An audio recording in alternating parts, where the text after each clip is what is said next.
IT grid కేసులో ఎలాంటి తప్పు చేయకపోతే టీడీపీ వెబ్సైట్ యాప్ ఎందుకు క్లోజ్ చేశారని నిలదీశారు వైసీపీ నేత అంబటి రాంబాబు. గుమ్మడికాయల దొంగ ఎవరు అంటే చంద్రబాబు లోకేష్ ఎందుకు భుజాలు తడుముకుంటున్నారని ఆయన నిలదీశారు. ఓవైపు ఏ తప్పు చేయలేదని చెప్తూ మరోవైపు వెబ్సైట్ యాప్ మూసివేత దిశగా ఎందుకు అడుగులు వేస్తున్నారో ప్రజలకు చెప్పాలన్నారు అంబటి. చంద్రబాబు నాయుడు గారు తెలుగుదేశం వెబ్సైట్ ఇంటర్నెట్ లో ఎందుకు క్లోజ్ చేశారు, అదేవిధంగా సేవామిత్ర యాప్ని ఎందుకు క్లోజ్ చేశారు, ఈ రెండింటినీ ఎందుకు మీరు ఉద్దేశపూర్వకంగా క్లోజ్ చేశారో సమాధానం చెప్పవలసినటువంటి అవసరం ఇవాళ మీ ముందుందని మనవి చేస్తున్నా.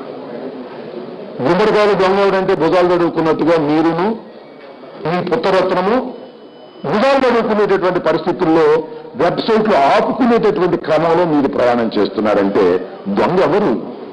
దొంగ మీరు కాదా?